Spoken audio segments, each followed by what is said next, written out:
Dans la vie, nos plus grandes erreurs ne viennent pas toujours de ce que nous faisons.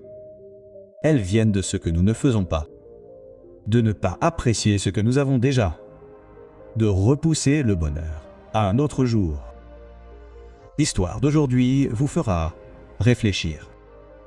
Elle vous montrera comment une seule pensée peut transformer une vie paisible en une vie agitée. Alors écoutez attentivement, car cette histoire ne parle pas seulement d'un fermier. Elle parle de vous et de moi. Un beau jour, un roi décida de faire une longue promenade avec son ministre à l'esprit vif. Alors qu'il traversait la campagne, le roi remarqua un pauvre fermier et sa famille en train de danser ensemble, de rire, de s'encourager et de se soutenir mutuellement de tout cœur. Le roi fut surpris par leur bonheur.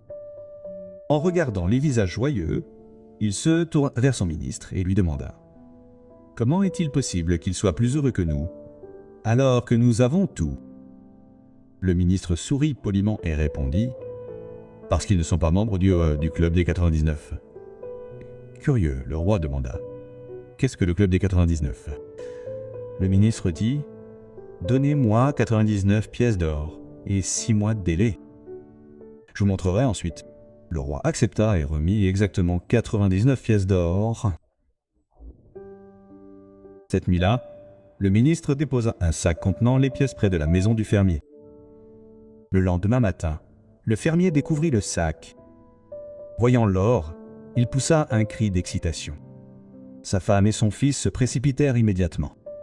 Ensemble, ils comptèrent les pièces, 1, 2, voire 3 fois. Mais le nombre resta le même, 99.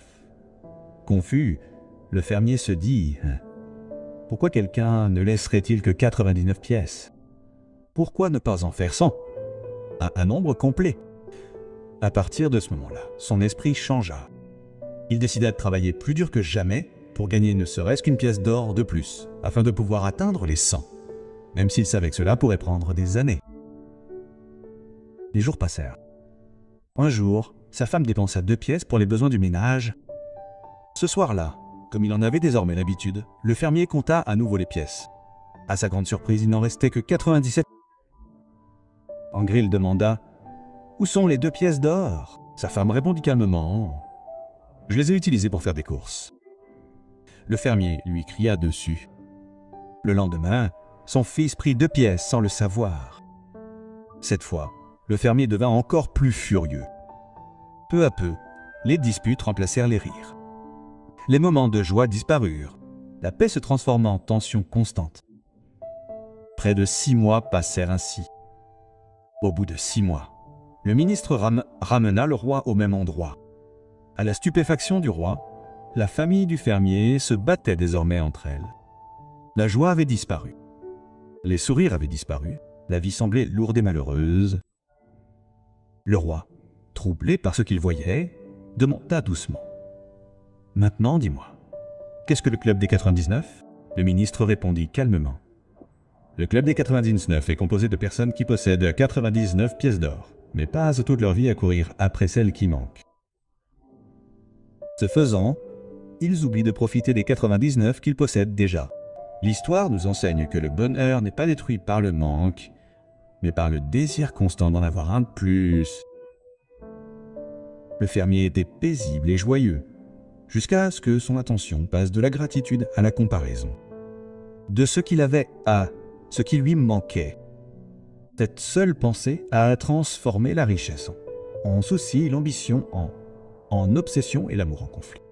Lorsque les objectifs ne sont plus maîtrisés, ils nous volent silencieusement notre paix et nuisent à nos relations, prouvant que l'argent ou le succès ne peuvent apporter le bonheur, que si l'esprit est prêt à les recevoir, les bénédictions inutilisées sont des bénédictions gaspillées.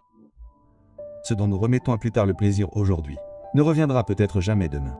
Le véritable contentement vient de l'appréciation du présent et non de la poursuite d'un nombre parfait. Cette histoire nous rappelle que le bonheur est façonné par notre état d'esprit et non par les circonstances, et que la vie est faite pour être vécue pleinement dans l'instant présent, et non pour courir sans fin après quelque chose qui ne semblera jamais complet.